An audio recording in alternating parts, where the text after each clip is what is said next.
porque ya está usted aquí. Sea bienvenida, hermana. Qué bueno que el Señor le trajo con bien y ya está con nosotros también. Y cada uno sea bienvenido a la casa del Señor.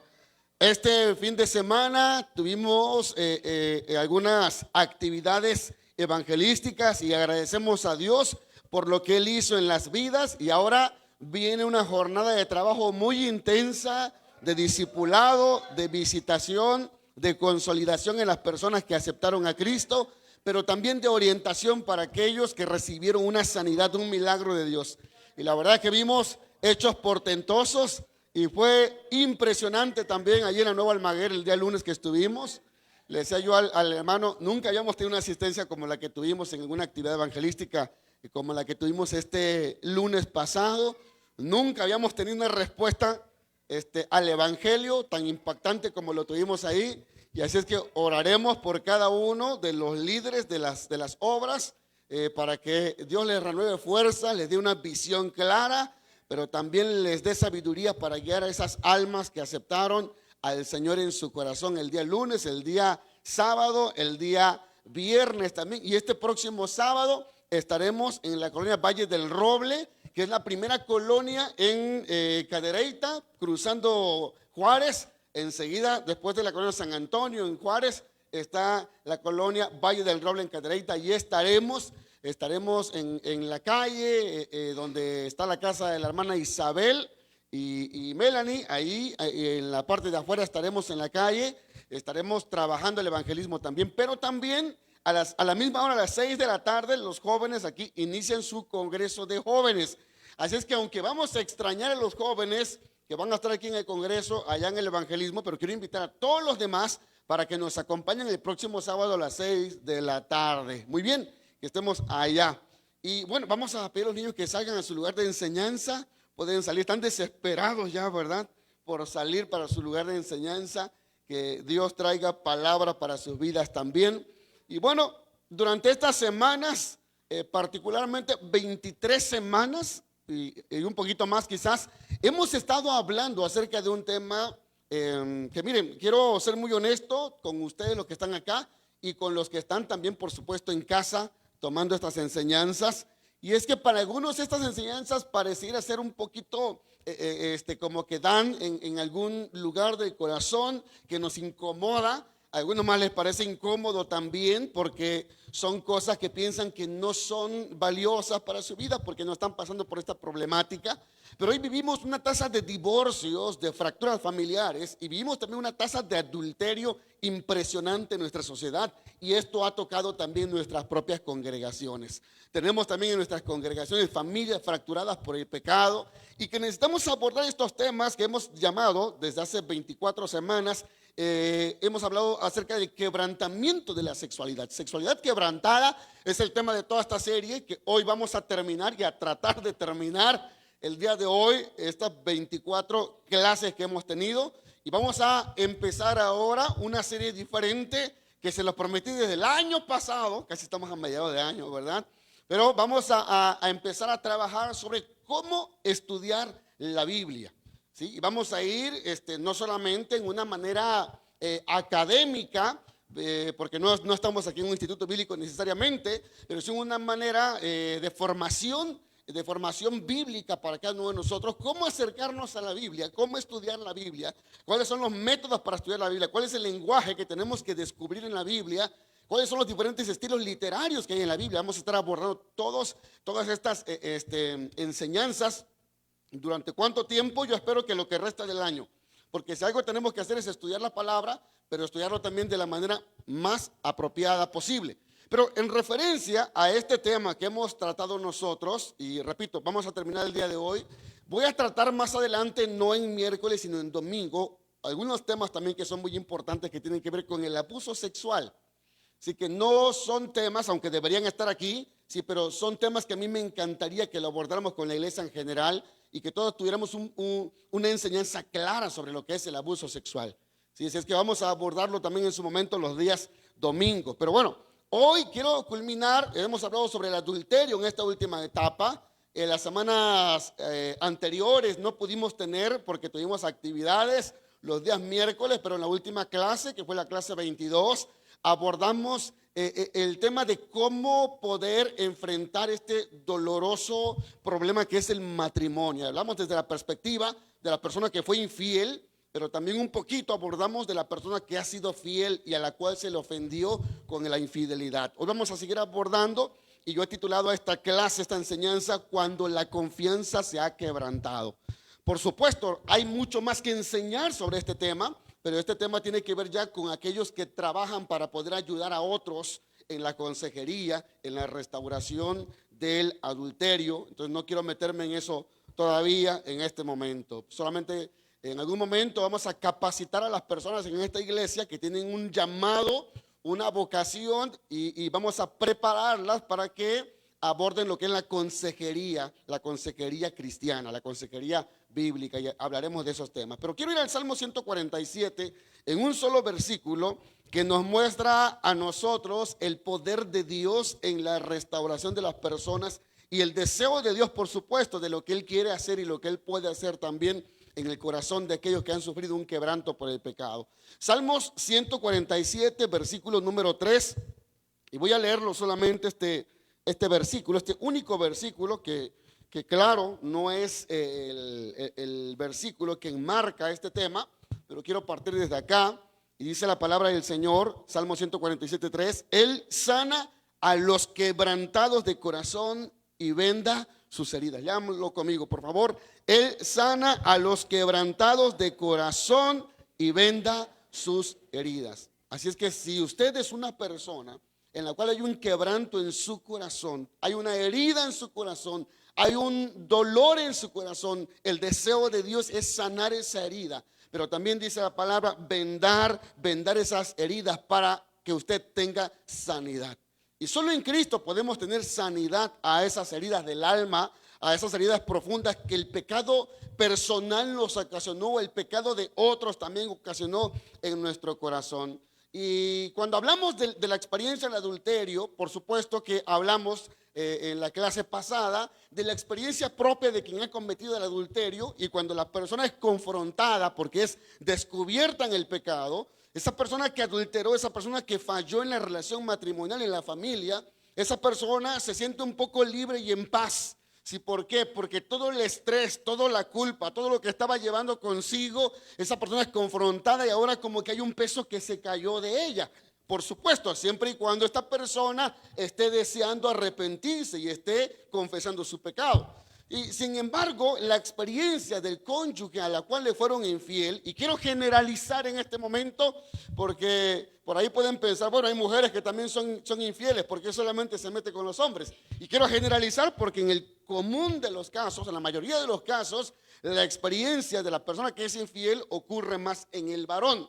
Por supuesto que tenemos mujeres también que son infieles, que cometen adulterio en el matrimonio, y no quiere decir que son los menores casos, pero quiero generalizar en este momento, pero en ambos casos lo mismo se puede aplicar. Y la experiencia, repito, en la persona a la cual se le fue infiel es una experiencia muy, muy traumática, y generalmente la persona que es culpable de adulterio trata de minimizar lo que ocurrió y de incluso justificar y culpar a su cónyuge. Y entonces puede ser que a veces la persona que fue infiel diga, es que por tu culpa, porque tú no me atendiste. Es que tú fuiste la del error, por tu culpa yo caí. Es que tú me descuidaste, es que tú no hiciste esto, es que tú no me permitías aquello. Y entonces la persona, cuando no está arrepentida, generalmente va a elegir de manera equivocada culpar al cónyuge que se mantuvo fiel. Y siempre el cónyuge, cuando actúa de esta manera, de una manera tan negativa y no se arrepiente, va a provocar profundas y mayores heridas en la persona a la cual lo ofendieron con el adulterio. Es decir, la parte, podemos llamar aquí inocente, o la parte a la cual se pecó con el adulterio, generalmente va a sufrir más. Y quiero que podamos poner atención en esto, porque yo quiero enfocarme en la parte inocente. Bien, porque a lo mejor para algunos de ustedes resulte trivial, resulte no tan importante este tema, pero de esta congregación se me han acercado personas que me han dicho, gracias pastor, porque hoy puedo entender lo que yo viví en su momento. Porque hoy puedo entender que necesitaba y necesito todavía ayuda y necesito encontrar cómo cómo poder referir esto que estoy pasando en este momento y vivir este proceso en el que me encuentro. Me he encontrado también con otras personas fuera de la congregación que a veces ni las conozco, pero siguen estas enseñanzas y me dicen: pastor, gracias por estos temas porque me han servido mucho para poder ayudar a mi hija, a mi hijo que está pasando por esta situación. Entonces creo yo que vale la pena, pero hoy quiero enfocarme, repito, en esa parte, la parte inocente o la parte a la cual se le fue infiel. Ahora, muchas veces también las reacciones de un cónyuge que fue sorprendido en el adulterio puede ser que sea así, desde un sincero arrepentimiento, que genuinamente esté arrepentido, pero también puede ser que esta persona quiera seguir provocando más y más daño, más sufrimiento, porque no se ha arrepentido. Y entonces enfrentar el dolor, la persona a la cual se le falló en la relación matrimonial, enfrentar el dolor para nosotros, pues, que estamos fuera de esa situación, parecería ser muy sencillo. Es más, para las personas que pecó, voy a en este momento suponer, yo soy el que pequé. Para mí, como la persona que pequé, si para mí puede ser muy fácil decirle a mi esposa: ¿sabes qué? Ya me arrepentí, ya lloré, ya hice un ayuno, ya lo confesé ante el pastor, ya toda la iglesia lo sabe, ya le dije a nuestros hijos: ¿qué más quieres? Porque así de fácil es para el que pecó. ¿Por qué? Porque la culpa ahora ya no la trae de una manera tan fuerte, la carga de conciencia no está tan fuerte. Pero tenemos que entender que para la mayoría de los hombres o de las personas, cuando son descubiertos en el pecado, es un proceso fácil. Porque después de que pasa el temor, el estrés de ser o no descubierto, muchas veces la persona tiende a relajarse, a restarle importancia a lo que ocurrió, pero no pasa lo mismo con la persona a la cual ofendieron a través del adulterio. Y principalmente cuando es una mujer la que fue ofendida en el adulterio, porque en el caso de las mujeres su mundo sentimental tiende a ser más fuerte y tiende a sufrir más también y a extender por mayor duración también el proceso de recuperación. Las mujeres por eso dicen que tienen una memoria de elefante. ¿Sí? ¿Por qué? Porque recuerdan con precisión lo que pasó hace 3 años con minutos y segundos. Y sabe, cuando yo quiero recordar algo importante de mi niñez, recurro a mi mamá. Mi mamá tiene 3 hijos en Estados Unidos, mis hermanos están en Estados Unidos. Ella sabe santo y seña del día en que ellas se fueron. Le digo a mi mamá: oye, ¿recuerdas cuando se fue mi hermana? Me dice: se fue en tal fecha, tal hora. Estaban inaugurando Chedraui ese día ahí en la ciudad. Dice: estaba haciendo este clima y esto estaba pasando con santo y seña, porque fue un momento importante. Y cuando ocurre algo importante y crítico en la vida, las mujeres tienden a recordar con precisión. Los hombres no somos así. ¿Ok? Entonces, si yo como hombre le fallé a mi esposa, yo tengo que entender esta, no sé llamarlo cualidad o debilidad de las mujeres, que su mundo sentimental, repito, se extiende por mayor tiempo en el proceso de recuperación. Y hay personas que cuando son sorprendidas en el adulterio y son confrontadas, dicen: sí es cierto, sí fallé, perdóname, ya pasó, ya me arrepentí, vamos a dejarlo ahí, y hasta de rodillas le lloran y piden perdón, y para ellos se acabó el asunto. Pero para la mujer apenas empieza ese proceso de dolor o ese proceso de duelo y de recuperación también personal. Así es que son 2 procesos diferentes. Repito, quiero enfocarme hoy en la parte inocente, y tenemos que entender, insisto, que incluso hombres y mujeres gestionamos de una manera diferente el dolor y los problemas. Cuando una persona, por ejemplo, pierde un bebé, los hombres generalmente actuamos de manera diferente, aunque la pareja, aunque el hombre también haya perdido a su bebé, su esposa sufrió una interrupción del embarazo, un aborto, y entonces la mujer llora y está deprimida, y el hombre dice: ya, después va a venir otro, no te preocupes. Y el hombre gestiona así su dolor. Lo gestiona de una manera diferente, es muy simple para él decirlo, pero para la mujer no. Y esto ocurre lo mismo cuando hay un adulterio. El hombre dice: ya te pedí perdón, ya pasó, ya lo confesé, ya estamos yendo a consejería, ahora sí quiero que seas normal como siempre. No va a ser normal. No va a ser la misma mujer, porque apenas esa persona está iniciando por un proceso de recuperación. La persona que fue ofendida en este pecado llamado adulterio es una persona que necesita sentirse comprendida, pero también necesita saber con certeza que la persona que le ofendió, que su cónyuge, está verdaderamente arrepentido. Dos cosas tienen que pasar y que en el caso de los que fallan, y voy a ponerme de esta parte, de los que fallan, en el caso de los que fallan, deberían entender de la persona a quien fallaron. Es decir, yo debo de entender que esa persona a la que ofendí necesita sentirse comprendida. No basta con decirle, ya pasó, ya me arrepentí, ya te pedí perdón. No basta con eso. Necesita que se comprenda todo lo que está gestionando en su dolor durante este proceso, pero también necesitas tú evidenciar que genuinamente estás arrepentido. Necesita sentir que su cónyuge está dejando de pensar solamente en sí mismo y que siente empatía por su dolor, que está entendiendo que está pasando por un proceso difícil también. Y esta persona que está pasando por este proceso difícil está esperando que le escuchen y también está esperando que le expliquen. No está esperando que el cónyuge se justifique, sino que pueda sentir empatía por él o por ella. La persona necesita sentirse comprendida, no ignorada, sino comprendida realmente. Y este es el momento donde no solamente el cónyuge que fue infiel, sino los demás que están a su alrededor necesitan comprender que esta mujer o este hombre, que su pareja le fue infiel, va a pasar por un proceso difícil. Yo vengo de una familia fracturada por el adulterio. Y sabe, éramos adolescentes cuando nosotros supimos eso. Y nosotros no supimos cómo ayudar a mi mamá porque cada uno estaba viviendo su propio duelo en su momento.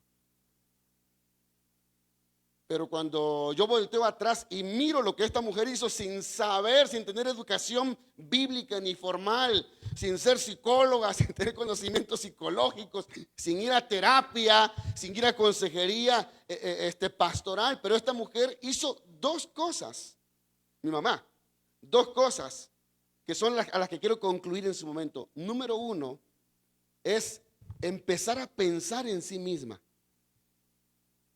Y número dos, empezar a buscar a Dios más. Yo te voy a explicar un poquito. Y quizás aquí mi mamá me esté escuchando en este momento y ojalá que aquí estuviera para que diera su testimonio, pero ya es de pocas palabras. Dije, la mujer necesita empezar en este caso, la parte ofendida, si tú eres un hombre, a pensar en ti mismo, en ti misma y empezar a buscar a Dios. Esta persona que está pasando por este proceso de duelo tan complicado no quiere que critiquen su forma de reaccionar ante el dolor que está experimentando. Y mucho menos que el que le falló le diga ya, no. El que falló no tiene el derecho ni la autoridad moral de decir tienes que hacer esto y tienes que sentir esto. Amén. Porque a veces los que fallamos decimos, no, es que tú tienes que perdonarme, sí. Pero la persona que sufrió el adulterio y la infidelidad no está esperando que quien le falló le dirija en lo que tiene que hacer. ¿Está siguiendo? No quiere que los demás critiquen su forma de reaccionar. Porque las personas que están sufriendo el adulterio van a reaccionar. Y siempre pongo el ejemplo de una mujer que vivió un duelo también muy fuerte, que es la esposa de Job. Nosotros tendemos a reaccionar de una manera negativa ante esta mujer. Cuando esta mujer en toda la escritura no figura, sino hasta el momento en que abre su boca y le dice a Job, Job, maldice a Dios y muérete. Y nosotros nos entrometemos en el relato para criticar y para juzgar a esta mujer y para decir de esta mujer, es la peor mujer que existe. Esta es una mala mujer. Job era un santo, pero Jobita, así la bauticé porque no conozco su nombre, pero Jobita es una sinvergüenza, es una canalla, es una pecadora. Y no entendemos que en este relato se refleja la humanidad de los seres humanos, de las personas. Se refleja el dolor de una mujer y lo está expresando, lo está exteriorizando. Y en los momentos en los cuales una persona se da cuenta que se le ha sido infiel, va a reaccionar también. Muchas veces nosotros tendemos a decir, ya, tranquila, no hagas nada, espérate, tranquila. El acompañamiento que tenemos que hacer con estas personas un acompañamiento de cercanía, un acompañamiento personal, pero muchas veces de menos palabras. Y si tiene que llorar, y si tiene que golpear la pared, y si se le sale una mala palabra, escucha lo que estoy diciendo. No me ha tocado, pero me han comentado sobre incluso pastores que en momentos que pierden un hijo o una hija, empiezan a decir maldiciones. Y uno puede decir, pero ¿cómo? O reclamos a Dios, pero ¿cómo es posible? Porque en el momento del dolor sale esa naturaleza fracturada, esa naturaleza débil del ser humano.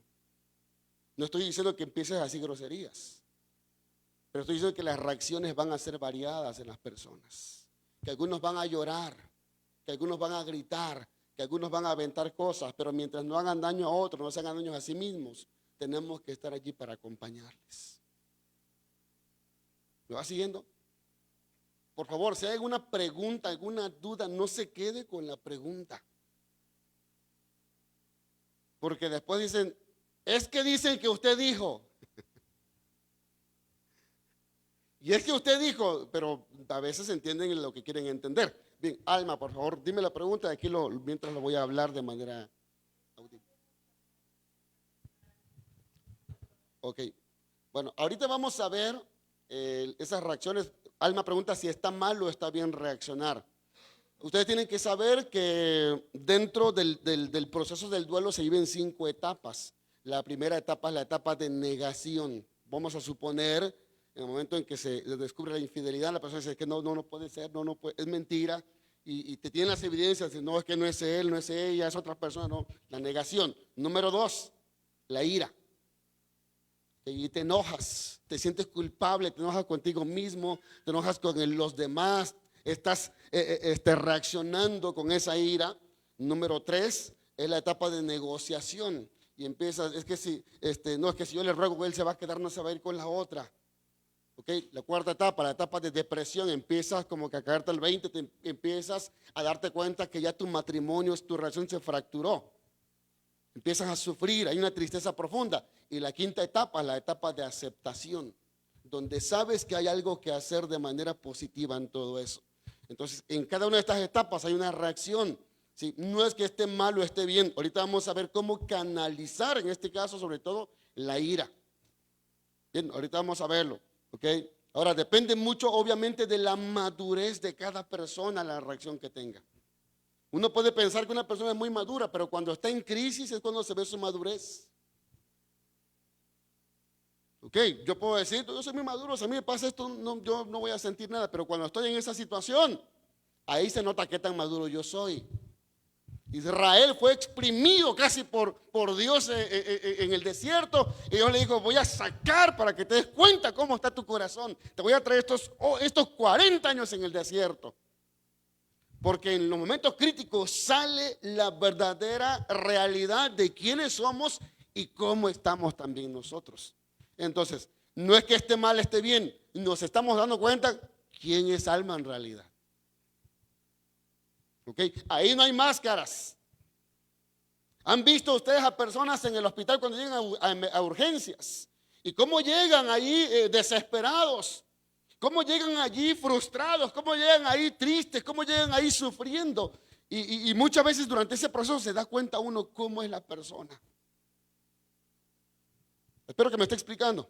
¿Sí? Y ahorita vamos a ver hasta dónde puede ser que no esté bien ese tipo de reacciones que mencionamos hace un momento. Porque, repito, cuando esa persona está sufriendo el momento, está sufriendo un dolor, los especialistas en esta materia dicen que el dolor del adulterio, cuando lo vive una persona, es un dolor más fuerte que incluso el dolor de haber perdido físicamente a su cónyuge. ¿Por qué? Porque permanece ahí esa persona todavía. Es más, el divorcio es mucho más duro que el poder enterrar a ese ser amado. Es mucho más difícil todavía. Entonces, en el peor dolor que experimenta ese dolor en el cual se ha roto la confianza. Y aquí quiero acentuar esto, porque lo que se rompe en primer lugar en un adulterio es la confianza. Cuando se descubre el adulterio es la confianza en la otra persona. Y sobre todo si esa persona ha confiado de una manera ciega, de una manera increíble en la otra persona, y el dolor va a depender, el dolor que está sintiendo la persona que está sufriendo el adulterio va a depender de cuánto dependía de la otra persona, de cuánto esa persona, que es su cónyuge, había confiado, su esposa en este caso, en él. Entonces va a depender de eso el dolor, de cuánta dependencia había. Y en este momento al cónyuge que fue lastimado, que fue herido con el adulterio, le asaltan muchos pensamientos, entre ellos un pensamiento que le embarga es si podrá confiar otra vez en su esposo o que le falló, si es su esposa. Ese es el principal pensamiento que le asalta. ¿Será que volvería a confiar? Porque ustedes tienen que saber que la confianza es algo que se genera desde el momento en que somos niños. Nuestros padres nos ayudan a generar confianza y entonces tenemos nosotros autoconfianza, es decir, confianza en nosotros mismos, y entonces también somos capaces de hacer o de ser confiables a otros, es decir, ganar la confianza de otros. Y mientras tenga yo una autoestima más sana, si yo fui la persona que me ofendieron en el adulterio, si tengo una autoestima sana o una correcta autoestima, el dolor será menos. Pero si yo tengo una autoestima muy baja o una mala autoestima, es probable que sufra más en esos procesos que estoy hablando de adulterio. Muchas veces esta persona va a vivir noches muy difíciles, noches tristes de llantos, noches de insomnio, noches donde cada vez incluso que piensa y piensa y está queriendo saber también detalles. Aquí tenemos que abordar algo muy interesante también, y es que cuando una persona es descubierta en adulterio, no es del todo sano para la otra persona preguntar detalles. Y a veces la persona dice, es que dime cuántas veces a la semana estabas con ella. Es que dime si cuando estabas con ella pensabas en tu familia y pensabas en mí. Esos detalles no son saludables para la persona que está sufriendo el adulterio. Esos detalles hay que guardarlos en el momento en el que la persona que cometió adulterio entra en una consejería. Ahí tienen que salir los detalles. ¿Por qué? Porque muchas veces esos detalles son los que se deben de cuidar cuando se está en un proceso de restauración para no recaer en el adulterio. ¿Está siguiendo? Amén. Bueno, espero que me esté explicando, hermanos, porque repito, luego no quiero que haya confusiones, por favor. Es que el hermano dijo que ya hace 2, 3 semanas dimos una conferencia matrimonial en el distrito y por ahí hubo unas inquietudes bien grandes que crearon especulaciones y que bueno, tuvieron un concepto equivocado de algunas cosas que yo dije, ¿sí? Y tengo que ser muy cuidadoso, ¿sí? Y si usted fue a esa conferencia matrimonial, primero le felicito y en segundo lugar quiero decirle que en la última parte de esa conferencia hablé de un tema que es tabú, pero lo que yo di fueron respuestas concluyentes, es decir, que fue una conclusión de todo un estudio, ¿sí? De todo un estudio, es decir, de mucho contexto para poder concluir en eso. Yo solamente di la respuesta directa, sí, pero para que usted pueda entender, tiene que ver todo eso, esa enseñanza. Es decir, si yo hablo acerca de sexualidad, usted tendría que seguir 14 enseñanzas para poder entender lo que yo trato de decir. Espero que me esté entendiendo, me esté explicando, solamente para no confundirles a ustedes. Ok, entonces, ¿qué es lo que pasa en la persona a la cual se le fue infiel? Lo primero y la primera etapa tan difícil que sufre esta persona es cuando descubre el pecado y hay un trauma en ese impacto del pecado. Sobre todo depende mucho el impacto de cómo fue que descubrió ese pecado. Número 2, ¿con quién le falló su esposo o su esposa? ¿Con quién le fue infiel? Porque no es lo mismo, y hacía un estudio yo sobre los diferentes tipos de adulterio, y los especialistas dicen que hay diferentes tipos de adulterio, incluso que dependen mucho de la calidad moral de cada persona. Por ejemplo, si una persona tiene valores morales muy fuertes, esta persona cualquier insinuación sentimental o emocional con alguien que no sea su esposa, se siente mal y lo ve ya como un adulterio. Y este es el nivel en que Jesús nos tiene a nosotros para ser sus hijos. Pero hay personas que le dan un beso a la secretaria, que le agarran la cintura a la compañera de trabajo, que le hacen cosquillitas, que empiezan a coquetear constantemente en una relación emocional. Dice, yo no te fallé, solamente fue un besito. Y así nos abrazamos nosotros, somos amigos nada más. Es más, hay gente que dice es que tuvo una sola relación sexual. No fue adulterio. No fue adulterio porque no vivo con la otra persona. Tú eres la oficial. Entonces depende de los valores morales que esa persona tenga. Pero Jesús nos puso un estándar bien alto a sus hijos. Jesús nos dijo, si tan solo cuando tú miras a una mujer y la codicias en tu corazón, Jesús dijo, ya es pecado. Y es que Jesús quiere recibirnos allá 100% santos en su reino. No 99%, no 98%, 100% en santidad. ¿Es posible? Con la ayuda de Dios es posible. Pero saben, hay personas, uno de los temas que traté, ustedes recordarán, hace algunas enseñanzas pasadas, fue el tema de la masturbación y la pornografía.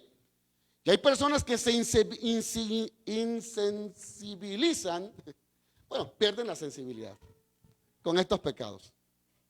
Esto es como las drogas, es decir, pruebas un poquito de droga y entonces quieres más, porque ese poquito ya no te es suficiente, te volviste insensible a eso y entonces quieres más. Y esa segunda dosis que tomas es más fuerte, pero después de probar muchas veces quedas insensible y quieres más todavía. La pornografía y la masturbación es lo que hacen, insensibilizan a la persona en lo sexual. ¿Qué es lo que pasa entonces? Que muchas personas son insensibles ya a lo sexual y no ven como mal eso. Tenemos personas que incluso puede ser que estén en pornografía constante y dicen, pero bueno, es que no es pecado, porque no veo pornografía de niños, no veo pornografía de animales, no veo pornografía homosexual, solo veo pornografía de mujeres. Es más, no veo pornografía de personas que están teniendo relaciones, veo pornografía nada más de cuerpos desnudos. Entonces, piensan que porque están viendo solamente eso, no es pecado, porque están insensibilizados. Y esto es de lo que habla la palabra en Romanos capítulo número 1 y capítulo número 2. Que la gente empieza a perder la sensibilidad cuando está en el pecado y empieza a justificar sus pecados, pensando que un poquito no es tanto pecado. ¿Va siguiéndome? Entonces hay personas que cuando están en el adulterio, repito, ellos dicen, pero es que fue una sola vez. Y es más, a esa mujer le pago y a ti te amo. No te fallé, no es adulterio. Pero si somos hijos de Dios, tenemos un estándar muy alto de moralidad, de integridad y de santidad. Ahora repito, ¿cómo esa persona descubre que se le fue infiel, pero también con quién se le fue infiel? No es lo mismo que te sean infiel con una persona que tú conoces a que lo sean con tu hermana o con una hermana de la congregación. ¿Me estoy explicando? No es lo mismo, el impacto no es lo mismo, porque no es lo mismo que tú pierdas la confianza de tu esposo y que también pierdas la confianza de tu hermana de sangre, de carne, que falló con tu esposo. Y no es lo mismo a que te hayas sido infiel con una persona que tú desconoces, no es lo mismo. Entonces el impacto y el sufrimiento tiende a ser más grande dependiendo con quién se le fue infiel. Pero independientemente de cómo haya sido y con quién haya sido, la experiencia no deja de ser traumática y la sanidad ocurrirá más rápido o tomará más tiempo dependiendo de la orientación. Aquí quiero recalcar esto. Dependiendo de la orientación y la ayuda que reciba la persona, pero también de su dependencia en Dios y de que lo que se le vaya aconsejando lo vaya aplicando. Va a depender mucho de que busque ayuda. Y vuelvo a mencionar, y es una regla para los pecados sexuales, En los pecados sexuales, como el adulterio, la fornicación, la masturbación, la pornografía y cualquier tipo de parafilia sexual, entramos solos, pero jamás podremos salir solos. No podremos salir solos. Necesitamos la ayuda de alguien. ¿Por qué? Porque en los pecados sexuales, que son de mucha intimidad, de mucha privacidad, necesitamos abrir nuestro corazón con alguien. Eso se le llama rendir cuentas. El que mira pornografía dice: no, estoy bien, pastor, estoy bien, hermano, estoy bien, mire, victoria en Cristo. Ya el Señor me liberó el domingo. Pero yo no sé lo que viste hoy, ayer, anoche. Pero cuando tú rindes cuentas y abres tu corazón a la persona con la cual estás llevando un proceso, le dices: ¿sabes qué? Ayer fallé. Ayer miré lo que no debía mirar. Ayer dije, ayer hice lo que no debía decir y lo que no debería de hacer. Por eso insisto, en los pecados sexuales se entra solo, pero siempre necesitamos acompañamiento para poder salir de ese proceso. Y este es el primer punto, que la persona a la cual se le fue infiel sufre el impacto tan grande de la noticia, pero también entra en esa primera etapa, la etapa que es la negación, y no lo puede creer, no puede ser. Es que es un hombre muy íntegro, es que es un hombre muy formal, es que es un hombre que es bien estricto en las cosas de Dios. Y ojo aquí, casi es una regla. Espero que no se vayan a asustar y no vayan a juzgar a nadie. Pero casi es una regla. Quien es más estricto religiosamente en lo sexual, es decir, de eso no toco, eso es un pecado, son los que más pecados sexuales ocultan. Y dije, casi es una regla. Porque como decía mi abuelita, lo han visto estos ojos que lo van a tragar los gusanos. La gente que tiende a ser más estricta religiosamente en los pecados sexuales, oculta muchos pecados sexuales. No significa que quien habla de eso no tiene pecados, pero eso se manifiesta después. Y conozco, hermanos, muchos casos. ¿Ok? Entonces, una segunda etapa en que las personas, cuando son descubiertas en pecado, la pareja a la cual se le fue infiel entra, es cuando esa persona se da cuenta de que en realidad estaba en un terrible engaño y no puede evitar sentir ira. Y aquí quiero decirles algo: es necesario que sienta ira para que usted sane. ¿Cuándo siente enojo usted? En una situación con otra persona. ¿Cuándo se enoja con otra persona? A ver, dígame. Cuando nos fallan, cuando nos ofenden. Y mientras usted no siente ira, no está personalizando la ofensa que se le hizo. Y en un adulterio es necesario que la persona a la cual se le ofendió sienta la ira, porque está viviendo una experiencia muy dolorosa y decepcionante. Y la ira en sí no es pecado, pero es necesario experimentarla, aunque debe de expresarse, alma, en una manera muy apropiada y no permitir que nuestras emociones nos conduzcan al pecado. ¿Cómo puedo expresar yo mi ira? Sí, gritando, no gritándole a él o a ella, sino ¡ah! Hay algunos especialistas que dicen: agarra una pelota y pégale, agarra un poco de harina y empieza a hacer tortillas de harina, empieza a lavar ropa. De hecho, ustedes deben de saber, ¿verdad?, que una manera de sacar el estrés es lavar los trastes y lavar la ropa. ¿Sí? Por eso cada vez que ustedes a lo mejor me hablen y estoy en casa, estoy lavando los trastes. Estoy sacando el estrés. La ira se saca así. Hay quienes dicen, practica un deporte de contacto, sí, pero personal. Es decir, un deporte como el box, que te agarras un saco de box y empiezas a pegarle, sacas la ira. Las personas incluso que toman terapia para manejo de ira tienen que tomar este tipo de recursos también. Eso es sacar la ira de una manera apropiada, pero debes de saber que necesitas experimentar la ira. ¿Estamos bien? Las emociones no son malas, Dios las puso allí. La ira es una manera también de ayudarnos a nosotros. Pero la Biblia misma dice, airaos, pero no pequéis. ¿Ok?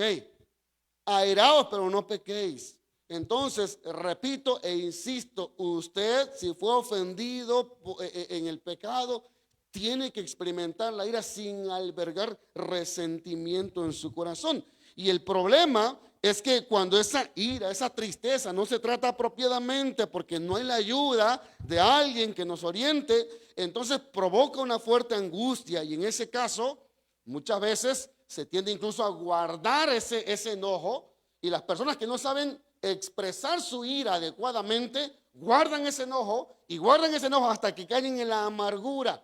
Muchas mujeres en frustración y amargura en su matrimonio se debe a todo lo que han guardado y nunca han hablado y nunca han expresado.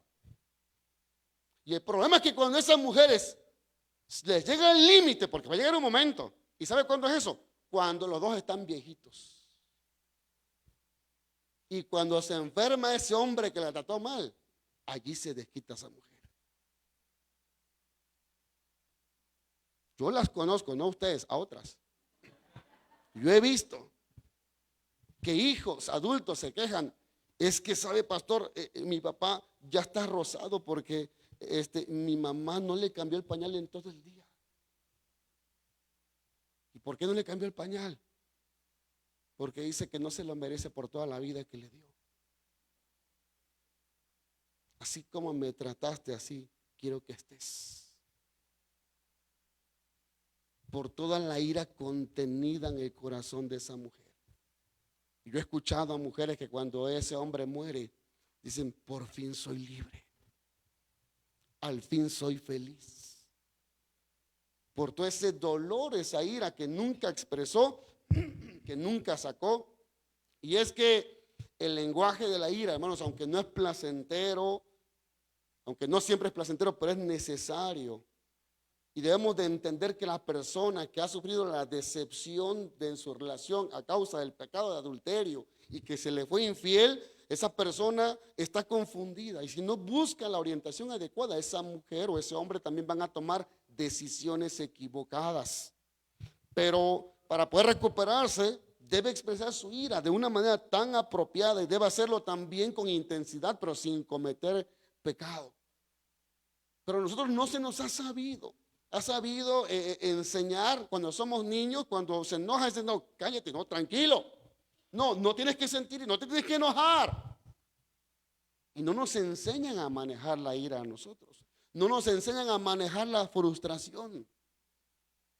Y entonces no sabemos cómo hacerlo, pero necesitamos crecer también en eso. Y cuando, repito, las personas niegan o retienen la libertad de enojarse, van acumulando ese resentimiento hasta convertirlo en amargura. Una tercera etapa y una tercera reacción que tienen las personas cuando descubren que les fueron infieles es que ese golpe que reciben es un golpe muy duro y cuando descubren que la persona que prometió serles fiel quebrantó la confianza, la persona a la cual se le cometió adulterio, esa persona empieza a experimentar también un fuerte rechazo hacia la otra persona. Y aunque la otra persona se haya arrepentido genuinamente y aunque esté buscando ahora de Dios, pero su esposa, estoy volviendo al tema, estoy generalizando el adulterio de un hombre contra una mujer, estoy generalizando. Pero cuando esa persona, voy a decir hombre, cuando ese hombre le falló a su esposa, entonces ese hombre está genuinamente arrepentido, pero la esposa siente un rechazo.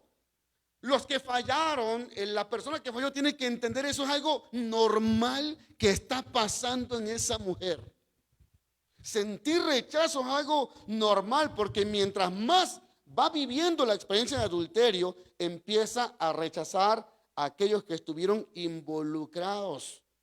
Por eso es que algunas mujeres a las cuales fueron infieles, esa mujer incluso evita pasar tiempo con su esposo que le fue infiel, evita incluso hablar, evita acercarse, ya no duermen juntos y por supuesto menos el acercamiento sexual.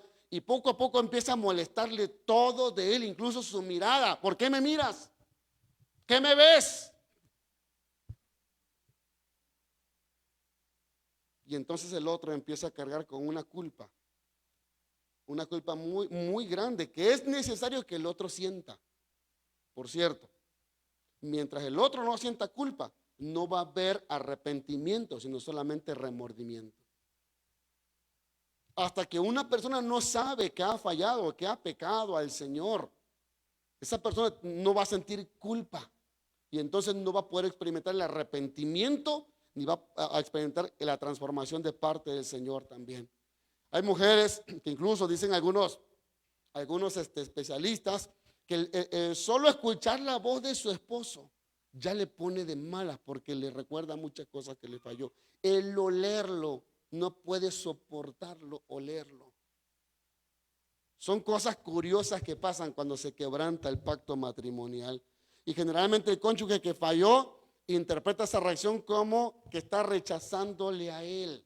Es decir, ya no me quiere, esto ya no va a avanzar para ningún lado, esto ya se terminó y lo que nos depara aquí es simplemente el divorcio. Pero lo que sucede es que la persona que está sufriendo el adulterio no sabe cómo reaccionar, no sabe cómo poder expresar, cómo comunicar su dolor, porque hay ira ahí. Y a veces no sabe cómo es que amó tanto a ese hombre que ahora odia y no quiere verlo de cerca. No sabe cómo es que compartió toda una vida con ese hombre que ahora siente un enojo que quisiera ahorcarlo y correrlo de casa. Tienen que decirme amén. ¿Sí? Solo veo la reacción de ustedes. Qué bueno que esto no sale en el video. Y debido a que todo se fue a tierra, muchas veces la persona se llena de angustia porque no sabe lo que va a pasar en el futuro. Piensa que los planes que tenía en el futuro se arruinaron. Piensa que la reputación está destrozada, que nunca volverá a confiar en esa persona. Pero déjame decirte, se puede volver a confiar. Cada vez que nosotros fallamos, cada vez que yo fallo al Señor, yo me pregunto si Él volverá a confiar en mí. Y sabe, siempre me doy cuenta, sigue confiando en mí. Me lo dice todos los días cuando despierto y digo, es una nueva oportunidad que Dios me está dando.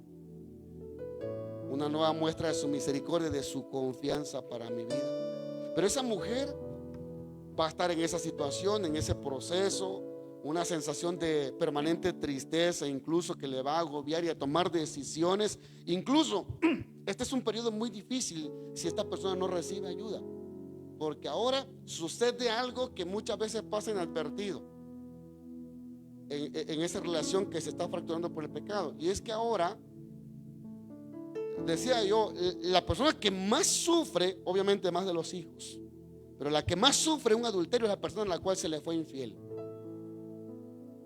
Y generalizo, en este caso, la mujer. ¿Por qué? Porque ahora se da cuenta también que su matrimonio depende de su decisión. Muchas dicen, ahora sí desquítate, tienes el toro por los cuernos. Y la culpa de aquel hombre que quizás está genuinamente arrepentido le lleva a hacer cosas que esta mujer puede aprovechar para controlar. Ahora quiero hacer una pausa aquí. Hay hombres que dije yo están tan insensibles ya al área sexual que ciertas cosas no les son pecado. Les decía que investigaba yo sobre los diferentes tipos de adulterio y había un tipo de adulterio que es la doble vida. Es decir, que hay personas que tienen un adulterio donde tienen dos familias y que muchas veces las familias no se conocen. Y esa doble vida que está viviendo, dicen los especialistas, la persona vive en un constante estrés. Dice, sabe manejar la culpa, pero le cuesta trabajo manejar el estrés. Sabe manejar la culpa porque cuando está con una familia se siente bien, no siente culpa. Cuando está con la otra se siente bien, no siente culpa. ¿Cómo manejan la culpa las personas cuando viven una doble vida? Dicen los especialistas que generalmente por el comportamiento que tienen con su pareja. muchos regalos, muchas salidas, muchos premios. Cuando recién está con la otra familia y llega a su casa, llega cargado con regalos. Ahora, por favor, no vayan a sospechar a su esposo aquí. A lo mejor es bien generoso. Ya, porque algunos están diciendo, de seguro va bien cargado de regalos más tarde. No, no piensen mal. Ok. Dije yo algo también hace unas clases pasadas. Dije, en la mayoría de los casos, la esposa se da cuenta que algo no anda bien con su esposo, pero muchas veces pasa desapercibido. Hay mujeres que por temor, porque dependen completamente de su esposo, no confrontan. Dicen, ¿y si me quedo sola? Nunca he trabajado, ¿qué va a hacer de mí? Y entonces prefieren aguantar sin confrontar. Pero una relación de adulterio siempre tiene que ser confrontada. Y decía yo, en el caso de mi mamá, mi familia, sí, venimos de un matrimonio fracturado por el pecado. Y una vez le preguntamos a mi mamá, ¿pero por qué nunca nos dijiste nada? Y me dijo lo que todas las mamás dicen: para que ustedes no crecieran sin un padre.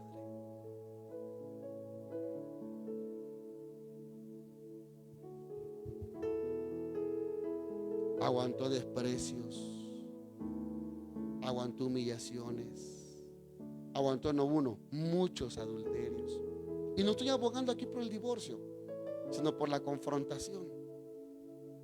Porque muchas veces la confrontación ayuda a la persona para buscar una salida. Ayuda a ese hombre que no tiene el valor también de decir estoy fallando, para detenerlo y que no siga pecando. Pero en el caso de esta parte, la parte inocente, muchas veces, repito, es la que sufre más y necesita buscar ayuda. Porque repito, ahora se da cuenta que su relación, que su esposo, que su matrimonio está en sus manos. Pero si no sabe cómo manejar la ira, si no está pensando, porque las decisiones más importantes no las tenemos que tomar cargados de emociones. Hay gente que a veces está tan feliz porque recibió el bautismo con el Espíritu Santo, porque el Señor le confirmó dones, y sale y dice: voy a regalar mi carro al reino de Dios. Y después se arrepiente porque está cargado de emociones. Hay personas que cuando están enojadas, ofuscadas por la ira, dicen y hacen cosas que después se arrepienten. Entonces es importante que tenga orientación una persona, que tenga consejería una persona que está viviendo por una experiencia de adulterio. Porque ahora, cuando se entera que su esposo le ha sido infiel, se da cuenta que está absolutamente sola. Porque antes la persona que le ayudaba a tomar decisiones es la que le falló. Y ahora, ¿cómo va a tomar decisiones?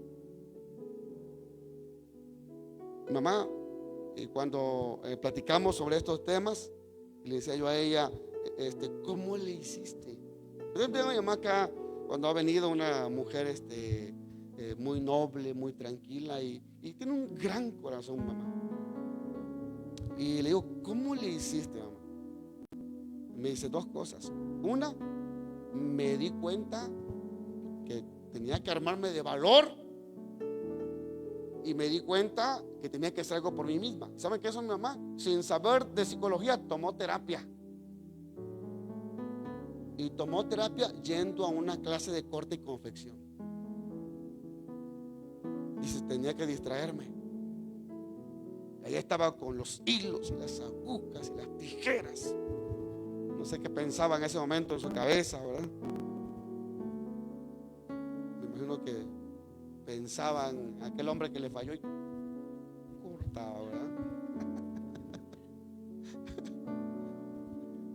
y aprendió corte y confección. Ya sabía prácticamente, lo aprendió en teoría.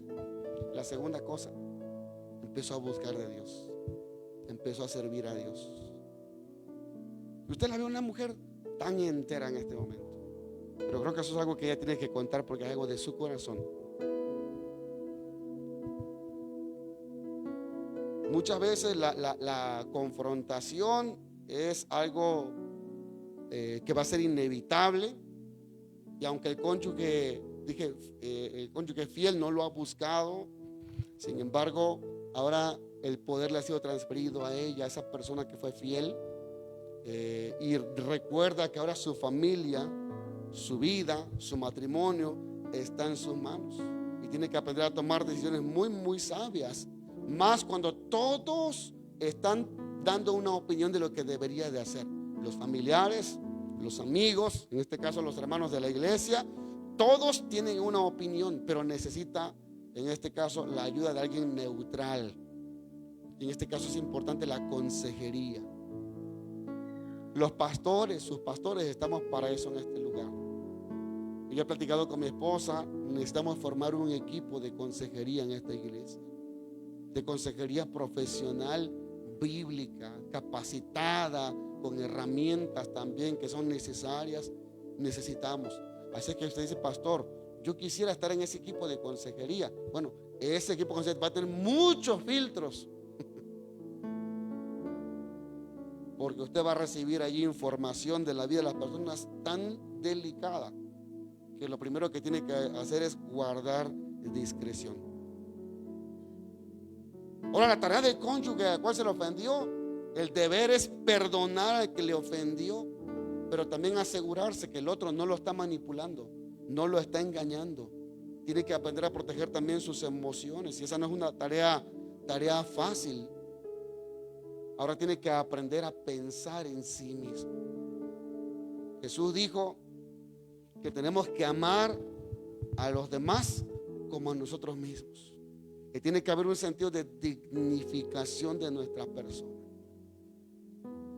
Insisto que no estoy aquí hablando acerca de divorcio, sino de confrontación, pero necesitamos llegar a esa etapa, que es la etapa también de confrontación, de observar la reacción del cónyuge que fue infiel, y donde se tiene que empezar a tomar también decisiones sabias, oportunas y con la cabeza fría.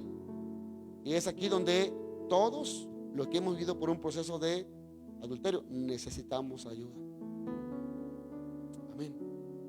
Somos llamados, hermanos, no al pastor solamente restaurar a la gente, la iglesia, unos a otros, ayudar a los demás a restaurarse. Y estoy seguro que cada uno de nosotros, en nuestra familia, directamente o cercana, hemos visto las consecuencias del adulterio.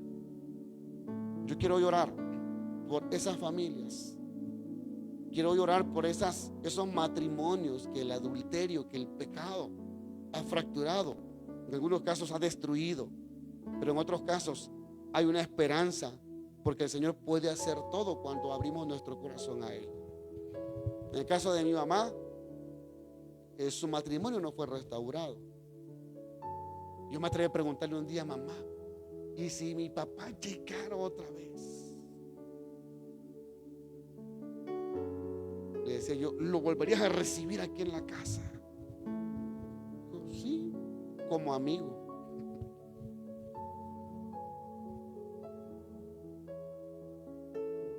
No debería decir esto porque a veces me esté mirando y qué tanto la evidencia a ella, pero me sorprende porque mi papá llega a veces una vez al mes a casa y dice, te vengo a ver. Sí, papá. Pues yo me cuido sola. No. Y mi mamá le da de comer, platica con él. Y wow, esto solo puede hacerle una persona que ha sido sanada por el poder de Jesús en su corazón. ¿Hay una esperanza para tu matrimonio? Sí, hay una esperanza. Pero si no lo hubiera, hay una esperanza para tu vida, de estar sano y de estar sana, a pesar de la condición en la que estés, de disfrutar la vida a pesar de la condición en la que estés. Pero Dios tiene una esperanza para ti si tú lo quieres. Dios tiene una esperanza para tu matrimonio si tú lo quieres. Y yo quiero orar hoy. Póngase de pie, por favor. Y quiero orar por esas familias que están pasando por situaciones muy complicadas debido al pecado del adulterio. Y voy a hacer esta oración y enseguida quiero hacer una oración especial por las necesidades que puedan haber en este medio, en este momento, en este lugar, algunas personas.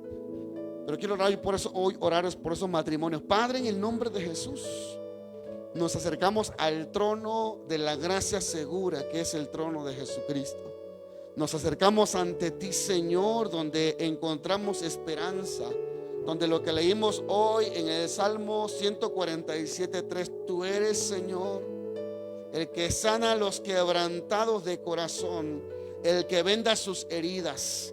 Y Señor, el enemigo a través del pecado de adulterio ha querido destruir a muchas familias, a muchos matrimonios, a muchos hijos, a muchos esposos y esposas, Señor. Pero yo sé que tú tienes algo especial, Señor, para todos nosotros. Tú has prometido sanar nuestras heridas, Señor, y ser restaurados. Tú has prometido, Señor, que en ti podemos encontrar la satisfacción en nuestra alma, pero también, Señor, respuesta a nuestros quebrantos. Y Dios, en el nombre de Jesucristo de Nazaret, hoy estamos aquí, Señor, convencidos de que solamente por tu gracia lo podemos, Señor, de que necesitamos el favor tuyo, Dios mío, y el poder del Espíritu Santo, Señor, para perdonar, para restaurar la confianza, Señor, para quitar la culpa, Dios amado, que el enemigo muchas veces va a querer usar para destruir, Señor, la fe y la esperanza. Pero hoy nos levantamos, Señor Jesucristo, en tu nombre nos levantamos y bendecimos a cada matrimonio, Señor. Hoy soltamos la palabra, Señor, de esperanza, de restauración a sus vidas. Hoy soltamos la palabra de sanidad de los corazones, Señor. Hoy soltamos la palabra, Señor, para sus vidas en el nombre de Jesucristo. Y hoy, Señor, esperamos también que vidas sean levantadas, sean transformadas, Señor. Que tu palabra, Espíritu Santo, sea Dios quien llegue al corazón profundamente. Ahí donde tú convences de pecado, de justicia y de juicio. Ahí donde tú redarguyes, Espíritu Santo, redarguye en nuestros corazones. Oh Dios amado, redarguye en nuestro corazón, Padre Santo. Redarguye en nuestro corazón, Jesús. Espíritu Santo, redarguye en el corazón, Dios, de aquellos hombres y mujeres, Señor, que el enemigo ha usado, que el enemigo ha quebrantado, que el enemigo, Señor, ha venido para envolverlos en una relación, Señor, de adulterio. Señor, se han quitado las vendas de sus ojos, Padre, en el nombre de Jesucristo. Se ha quitado la dureza de su corazón, Señor, y un espíritu, Señor, un espíritu noble en su corazón, un alma, Señor, que esté sedienta, Padre, por la justicia, que esté sedienta por la integridad, por la santidad,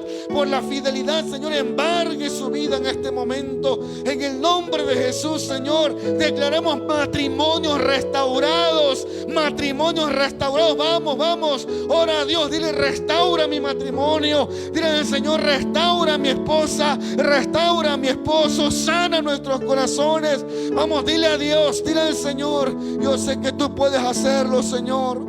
Yo sé que tú puedes hablar al corazón de aquel y de aquella, Señor, que mis palabras no pueden escuchar, pero tu Espíritu Santo está allí para hablarles y convencerles. Señor, sé que mi vida no podrá sanar la vida de alguien más, pero tú puedes sanar la vida de otros. Tú puedes sanar la vida de muchos, Señor. Y en el nombre de Jesucristo de Nazaret, Dios, en esta noche venimos y establecemos, Señor, establecemos esta palabra entre tu pueblo, Padre, en el nombre de Jesús, en el nombre de Jesús. Amén.